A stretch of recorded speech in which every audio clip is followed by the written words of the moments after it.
la une de l'actualité ce soir, dernier coup de pédale pour le 31e Tour international de cyclisme du Faso. Le Burkinabé Mathias Sorgo est le grand vainqueur. Quant à la dernière étape courue ce matin entre Zorgo et Ouagadougou, c'est un Belge qui l'emporte. Images et émotions à suivre dans ce journal. Et dans ce journal, c'est fini également pour le 15e Salon international de l'artisanat de Ouagadougou. Un rendez-vous qui a duré 10 jours pour le bonheur des exposants, acheteurs professionnels et les visiteurs qui ont pris d'assaut les stands. Mais c'est surtout la volonté d'innover pour l'édition 2020 et le pavillon de la créativité qui prend le nom de Thomas Sankara qui sont essentiels pour cette édition qui s'achève. Les détails à suivre dans cette édition. Et dans cette édition, les pluies de la campagne agricole 2018-2020 qui s'autorise une prolongation, une situation qui crée d'énormes problèmes actuellement dans les exploitations agricoles. Si dans certains endroits, on a du mal à démarrer les travaux de récolte, dans d'autres, par contre, une partie des productions commence à pourrir. Comme vous le verrez dans ce journal, ce sont là les titres du 20h. Mesdames, Messieurs, bonsoir. Je suis ravi de vous retrouver. Mais avant de développer ces titres, sachez que le président du Faso et sa délégation sont arrivés cet après-midi à Oslo, en Norvège. Ils participent dès demain au mécanisme de financement mondial de la santé, de la reproduction, de la mère et de l'enfant. À cette rencontre sont attendus 50 gouvernements, bailleurs de fonds, sociétés civiles et secteurs privés. Ce mécanisme de financement contribue également à l'atteinte des objectifs de développement durable 2 à 3, savoir l'instauration d'une sécurité alimentaire, une agriculture durable et un mieux-être pour tous. Co-organisé par les gouvernements de la Norvège et du Burkina, la Banque mondiale et la Fondation Bill et Melinda Gates, cette réunion sera marquée par des tables rondes portant sur l'augmentation des recettes domestiques pour le financement de la santé, l'amélioration et l'efficacité, de l'équité, de l'utilisation de ces ressources. Nos envoyés spéciaux Ruth Biniwatara et Moussa Ouedraogo nous informent également que le président s'est entretenu déjà avec les Burkinabés vivant en Norvège. Nous reviendrons d'ailleurs dans nos prochaines éditions plus en détail sur cette actualité. Je le disais en titre, Mathias Sorgo a remporté ce dimanche le 31e Tour cycliste international du Faso à l'issue de la 10e et dernière étape courue entre Zorgo et Ouagadougou. Une dernière étape qui a vu une 5e victoire de la Belgique. Kalfa Ouattara. Des poignées de main de la consécration. 2 ans après, le Burkina est de nouveau en jaune.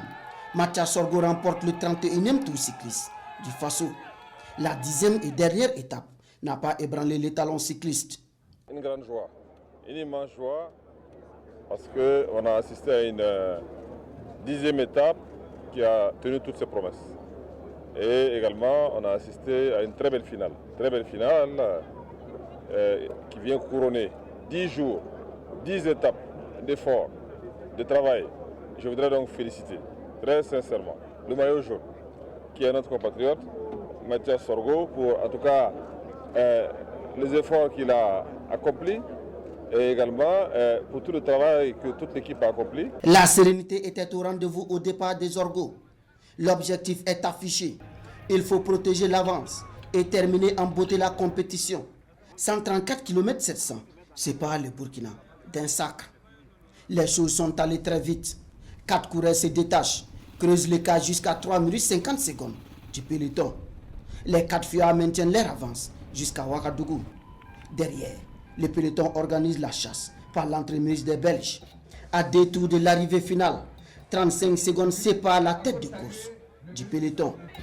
Au dernier tour, l'échappée est annulée et c'est au sprint que le Belge Timmy De Boys signe sa 3e victoire d'étape. Les sociétaires de la JCK offrent au Burkina sa 15e victoire en 31 éditions du Tour du Faso.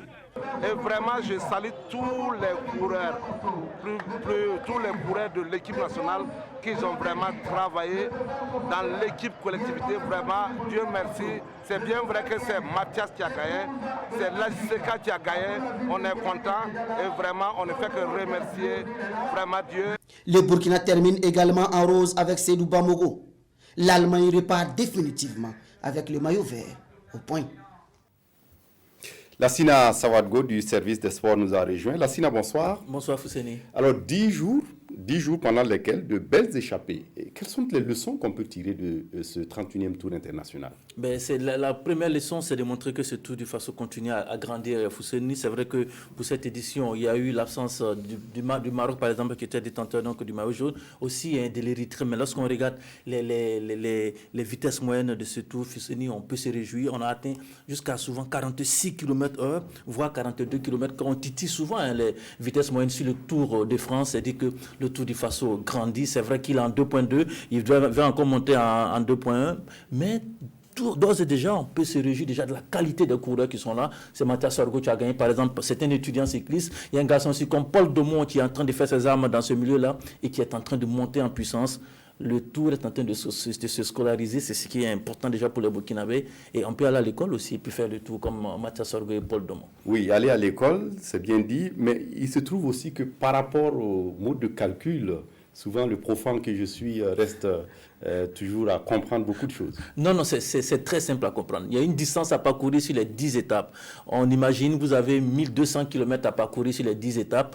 Si vous arrivez à faire le moins de temps possible pour parcourir les 10 étapes, vous êtes le maillot jaune. Et celui qui a parcouru ces 1200 km avec le moins de temps s'appelle Mathias Sorgo. Voilà pour que les maillots jaunes. Il peut ne pas remporter des victoires d'étape, mais lorsqu'on fait le décompte final, lorsqu'il a parcouru avec le moins de temps possible, c'est 1200 km, c'est lui qui a maillot jaune. Lassina, vous restez avec nous. On vous retrouvera tout à l'heure pour Dimanche Sport, la rubrique des informations sportives, tous les dimanches dans l'actualité ici au Faso. Et cyclisme toujours, la première édition du Critérium, l'intégration s'est disputée ce matin sur l'avenue de l'Indépendance à Ouagadougou. Cette course cycliste vise à promouvoir la fraternité et l'intégration africaine à travers le sport. David Bangba Kafando. 21 princesses à l'assaut de la couronne de la petite reine. La première édition du Critérium de l'intégration a réuni le Burkina Faso, la Côte d'Ivoire, le Mali, le Bénin et le Togo.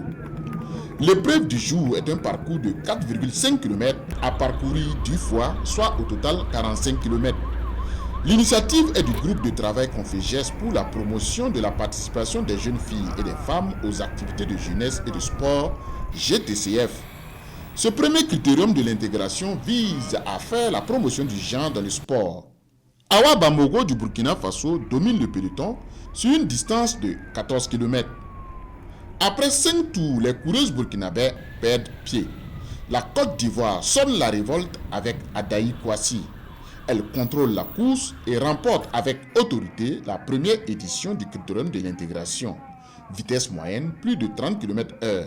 Temps mis, 1h27 minutes 35 secondes. Je voudrais donc féliciter le ministre des Sports et tous les organisateurs qui ont eu vraiment cette initiative heureuse d'associer d'autres pays frères, et j'espère qu'aux prochaines éditions nous en aurons beaucoup parce que nous avons les mêmes défis à l'échelle de notre sous-région et à l'échelle du continent, et c'est ensemble que nous allons pouvoir vraiment faire avancer nos pays.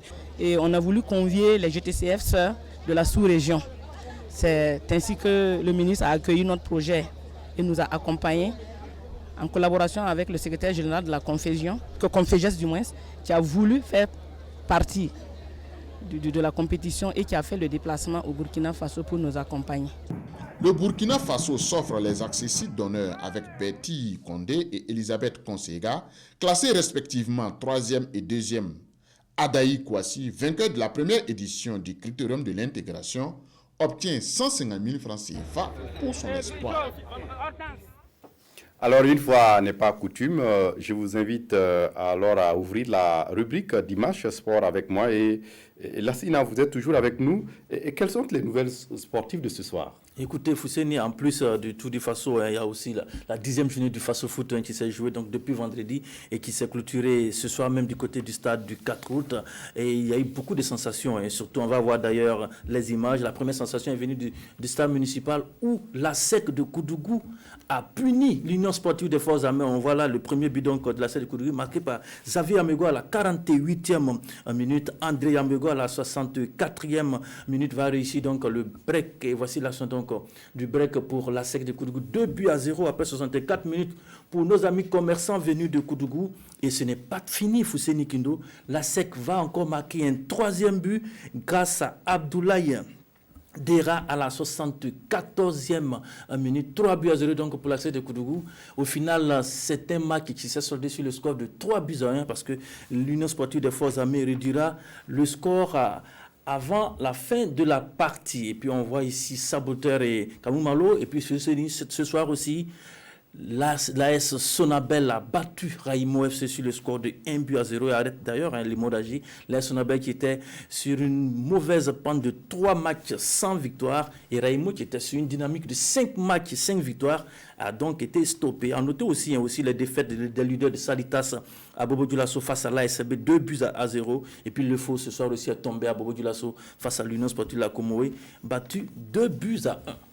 Lassina, merci d'être venu pour toutes ces informations sportives. Demain, on vous retrouve pour le magazine des sports. Demain, la grande édition avec le bilan du Tour du Faso et bien entendu aussi le bilan de cette 10e journée du Faso Foot dans le grand magazine à partir de 21h. Et quant à comme invité Mathias Sorgo et le président de la Fédération burkinabé de cyclisme. Et quant à nous, rendez-vous est pris dimanche prochain, Inch'Allah. Merci à vous d'être venu. Le président de l'Assemblée nationale a participé le 1er novembre dernier à New York, aux États-Unis, à une réunion de haut niveau sur les questions sécuritaires en contexte sahélien. Aux côtés d'autres parlementaires, Alassane Sakandé et la délégation qui l'accompagnait ont pu échanger autour des rôles des parlementaires dans la réussite des missions du G5 Sahel. Les parlementaires ont aussi appelé le Conseil de sécurité des Nations Unies à placer la force G5 Sahel sous le mandat des Nations Unies. On écoute Alassane Sakandé.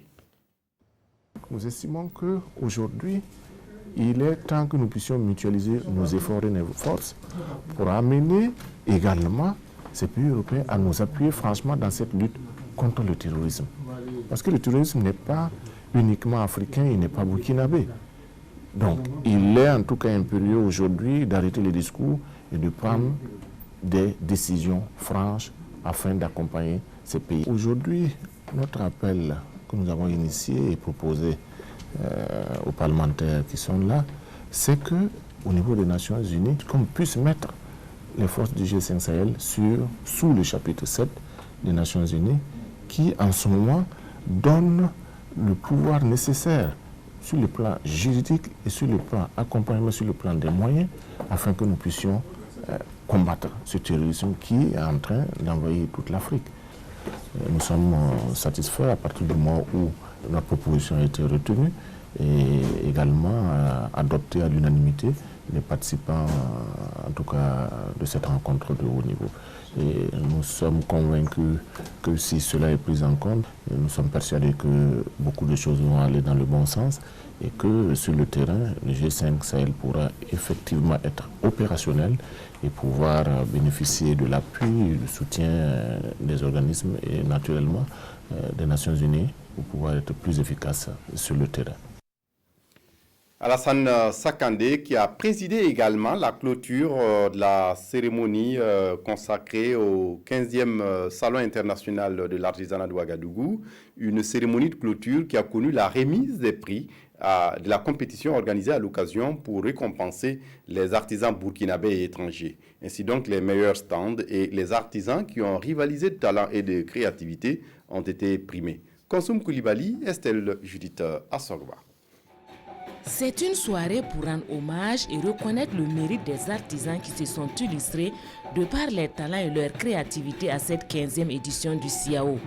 À l'occasion, c'est une quarantaine de prix dans diverses catégories qui a été décernée. Le grand prix du président du Faso d'une valeur de 5 millions de francs CFA revient à la Côte d'Ivoire pour avoir été le meilleur stand pays.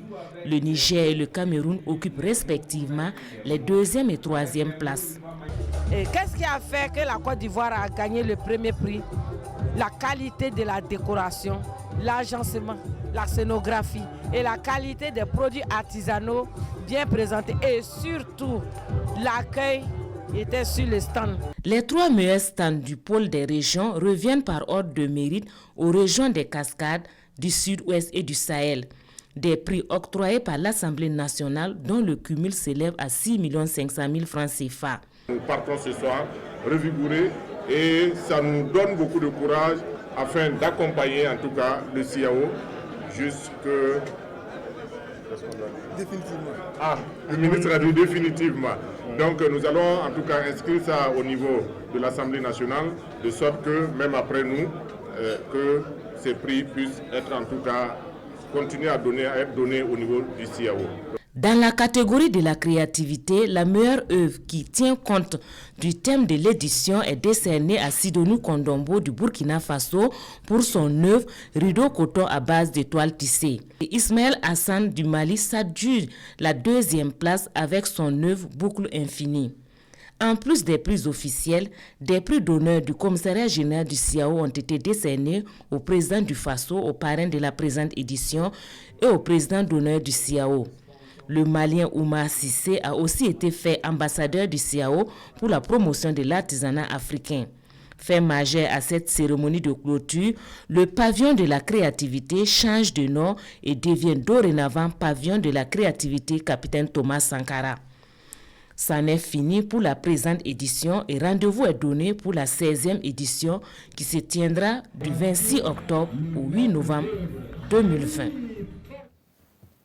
À présent, la réaction du ministre du Commerce, de l'Industrie et de l'Artisanat, Aruna Kabouré, qui dresse un bilan satisfaisant et se réjouit du succès. En termes d'atteinte des objectifs que nous sommes fixés, nous pensons qu'ils ont été atteints. D'autant plus qu'au départ, nous avons prévu offrir 550 stands aux participants. Les inscriptions ont dépassé ce nombre. Nous sommes retrouvés autour donc, de 710 demandes et nous les avons satisfaits totalement. Pour 550 stands, nous avons imaginé accueillir à peu près 3500 participants avec 710 stands. Nous sommes aujourd'hui autour donc, de 3800. Nous avons reçu une grande participation donc, des pays et nous avons été particulièrement accompagnés et gâtés cette année au niveau du CIAO par une forte présence de la presse nationale et internationale. Environ 500 et quelques journalistes ont pris part en tout cas à cette activité-là en termes de couverture. Le succès de ce CIAO-là, si je peux dire une chose à ce niveau, c'est la discipline des uns et des autres. C'est le fait d'avoir accepté, respecté l'ensemble des consignes qui ont été données par le comité d'organisation. C'est ça l'élément principal aujourd'hui qui a permis au CIAO de pouvoir donner satisfaction aux participants.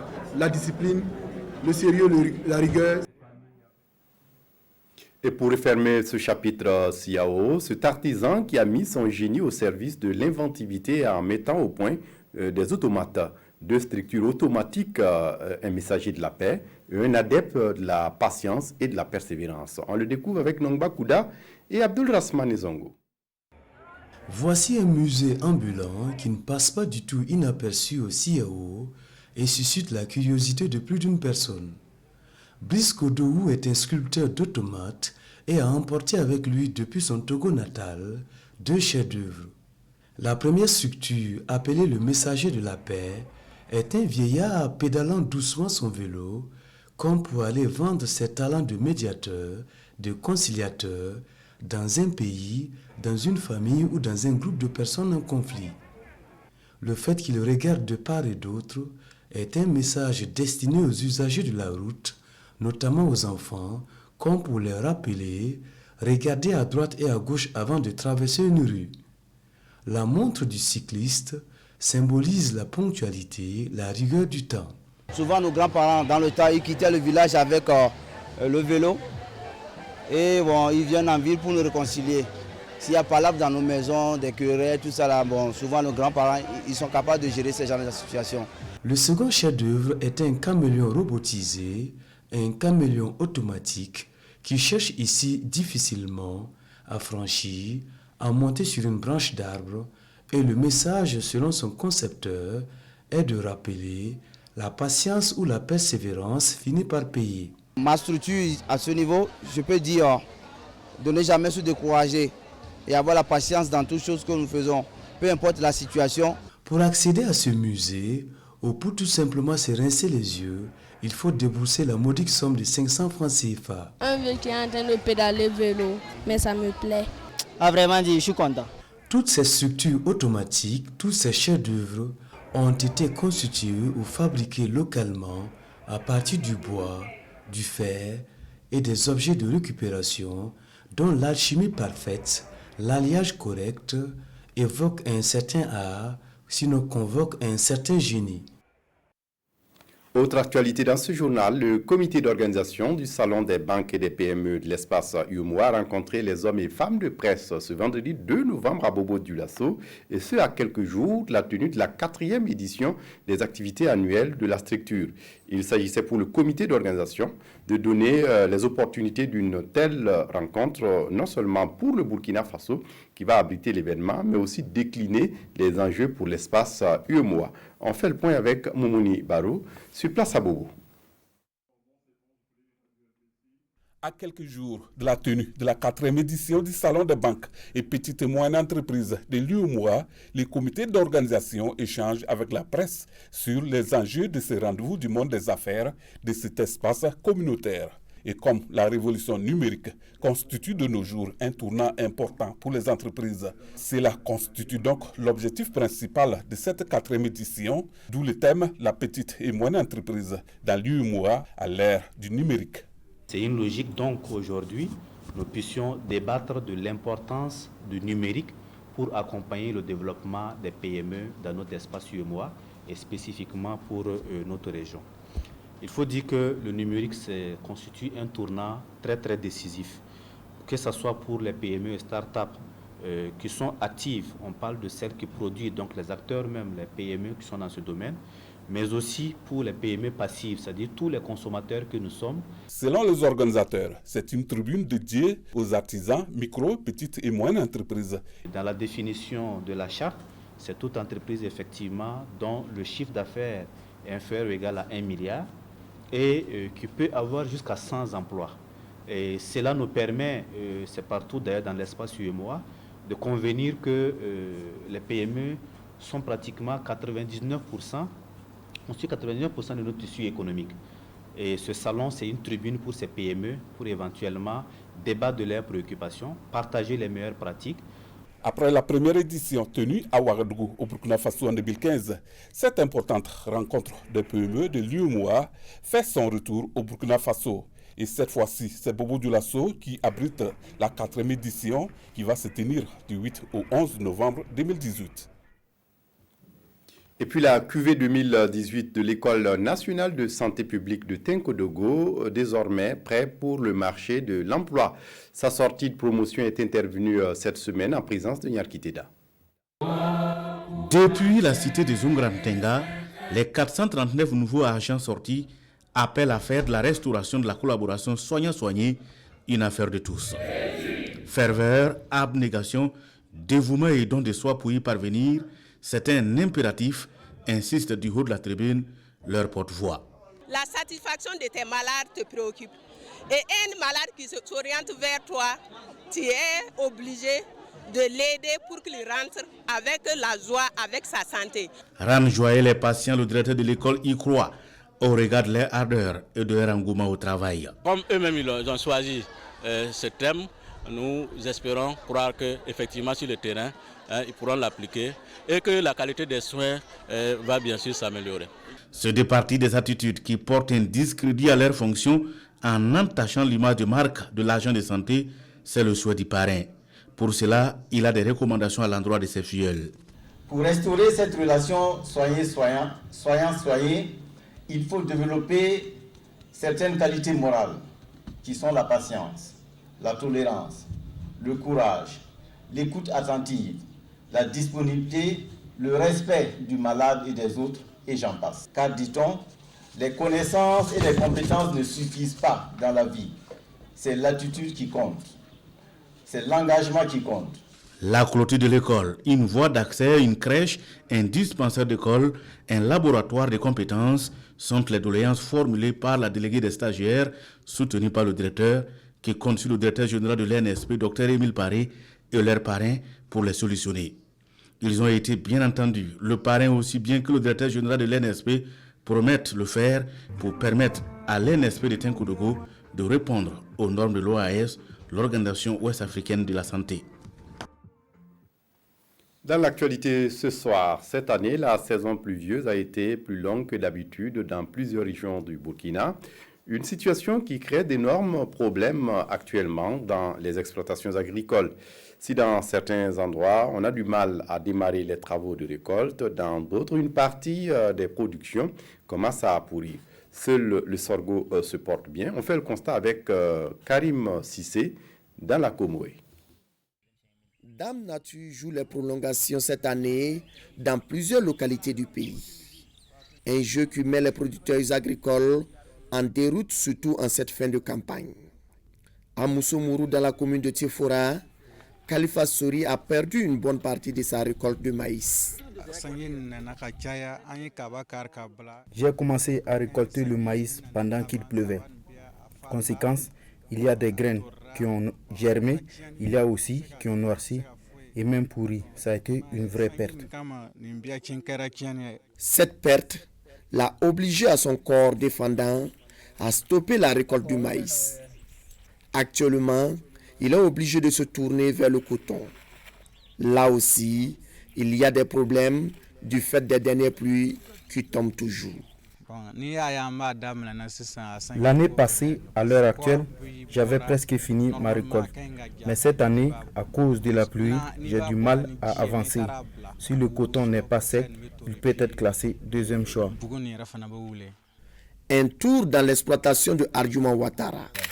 Là, la récolte n'a pas encore débuté, malgré l'état de maturation du maïs.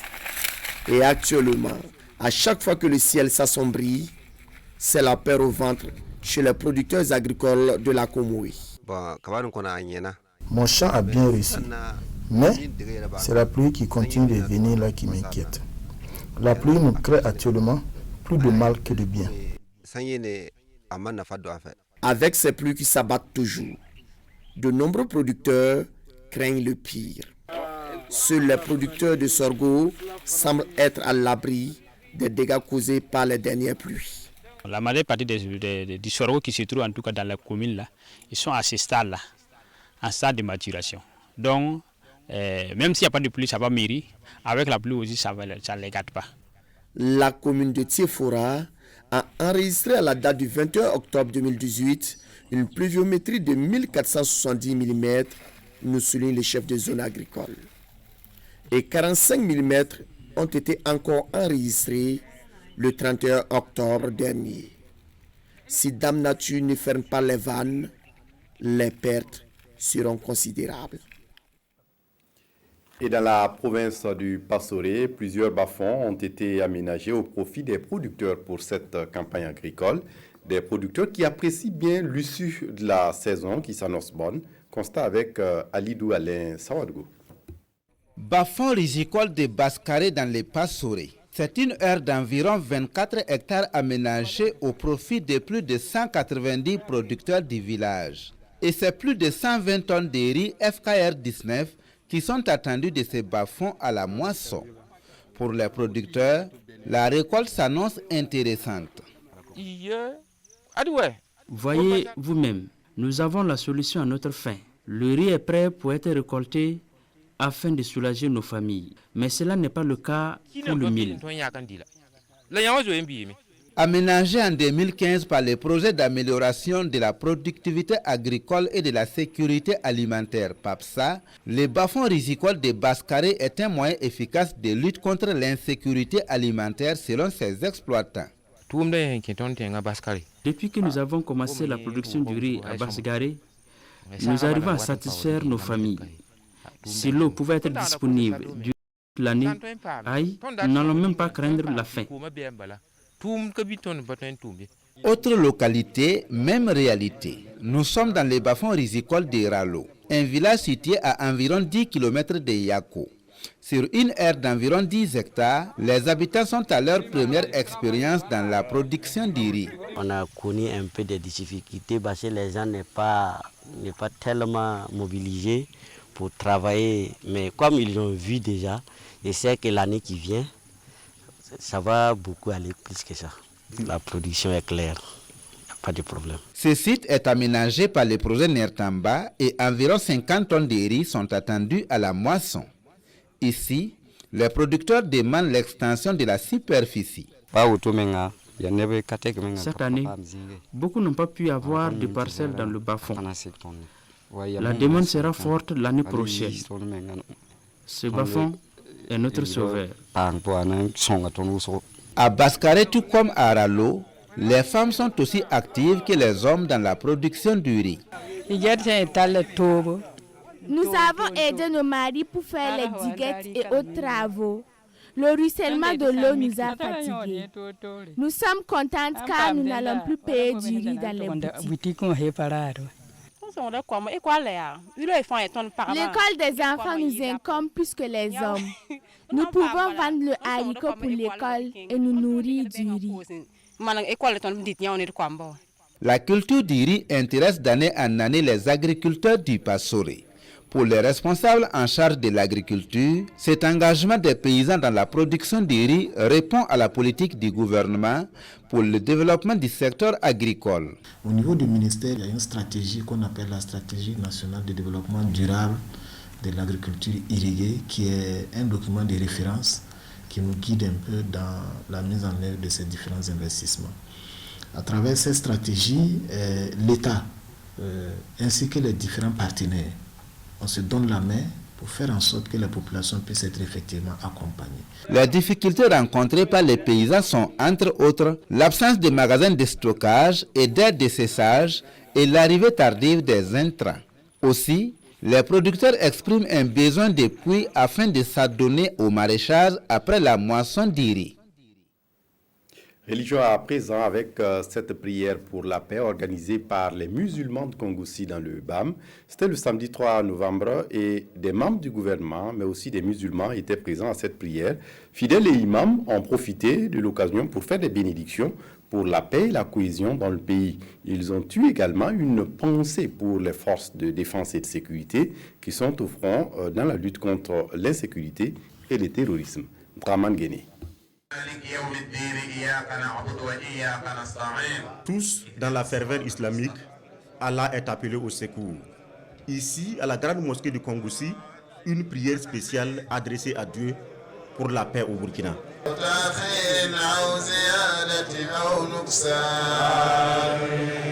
Le ministre de l'administration territoriale a fait le déplacement du BAM pour la cause. Nous avons été dépêchés par le président de Faso, le Premier ministre, donc pour venir assister à cette prière, à ces bénédictions, à ce doigt-là. Et nous avons salué la grande mobilisation, la forte mobilisation et l'apport de toutes ces éminentes personnalités du monde religieux. Nous prions donc Dieu que Dieu accorde donc leur demande et que toutes les bénédictions qu'ils ont faites là, Dieu puisse accorder et bénir ici. C'est une prière écuménique. Des responsables d'autres confessions religieuses sont présents. L'union sacrée est scellée, tous sans exception, aux côtés des forces de défense et de sécurité.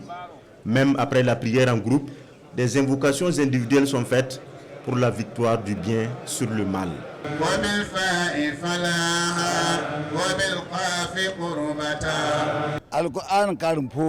Après cette lecture du Coran, il y a des sourates qu'il récite la nuit. Chaque musulman, chaque personnalité islamique tient son chapelet et demande à Dieu, en tout cas, qu'il y ait la paix, parce que sans la paix, on ne peut pas prier. C'est bien ce message que porte Siméon Sawadogo, l'émissaire du président du Faso, à cette prière. La province du BAM, au regard de sa position géographique, a plus que besoin de la complicité des populations et des forces de l'ordre pour venir à bout de l'insécurité.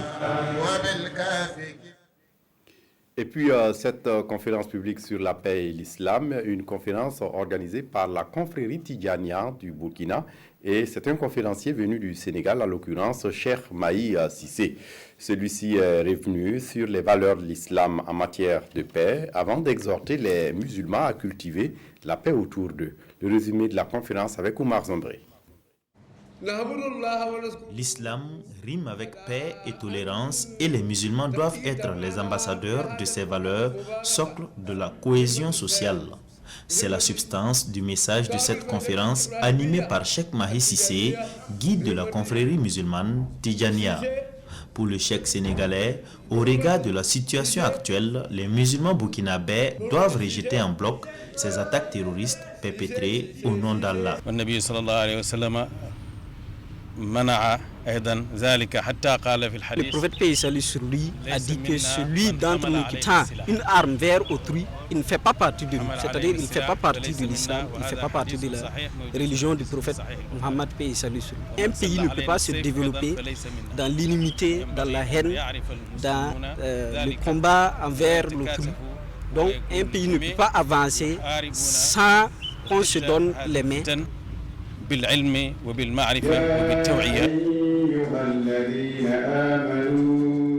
Lecture du Saint-Coran et exhortation aux bonnes pratiques religieuses ont rythmé cette conférence publique. Une conférence qui est à sa première édition. Pour les organisateurs, informer et sensibiliser sur le message originel de l'islam est un devoir pour tout musulman. Partout où il y a la religion musulmane, qu'il faut tout faire pour sauvegarder la paix. Et c'est pour cette raison que cette conférence a été faite. C'est la première édition et nous implorons le Tout-Puissant Allah qu'il puisse nous donner la force pour qu'il y ait d'autres éditions. Cheikh Mahi Cissé appelle les musulmans à cultiver l'amour et la solidarité. Il les exhorte aussi au respect des règles qui régissent le vivre ensemble au Burkina, car il n'y a de paix et de religion que dans l'ordre. Et puis culture pour terminer avec cette journée culturelle des ressortissants de Gossina à Ouagadougou. Gossina, c'est un pays sans dans la province du Nayala précisément. Une occasion de retrouvailles et de resserrer les liens entre fils et filles de Gossina. Oumar Zombré. Du rythme, du terroir sang et des masques qui dansent au son des tam-tams. La culture sang s'exporte à Ouagadougou. Et nous sommes à la journée culturelle des peuples du Nayala. Organisée par l'association Ouassadié, cette journée est dédiée au partage et à la promotion de la culture sang. Elle est placée sous le thème « Ma culture, mon repère et mon développement ». C'est que tous les fils de la commune, puissent s'approprier à cette initiative pour qu'ensemble nous puissions poser encore des actions fortes de développement. Première du genre, cette édition marque le début de la promotion de la culture pour un développement durable et d'une collaboration entre parenté à plaisanterie. Ça interpelle les uns et les autres sur le rôle important que joue la culture dans le développement d'un pays, dans le développement d'une province, dans le développement d'une commune. Je profite de votre micro pour informer le Moro Naba que l'année prochaine, ce sera dans la cour du Moro Naba que nous allons organiser parce que c'est chez nous là-bas. Pour les participants, cette culture est riche et variée. Le président de la cérémonie appelle chaque fils de la localité à s'impliquer dans cette activité.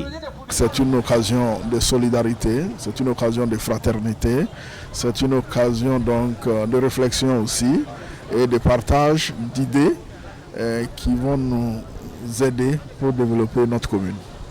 Après le lancement de cette journée promotionnelle, les participants ont eu droit à des prestations de masques, à la troupe traditionnelle et à une galerie marchande organisée pour l'occasion.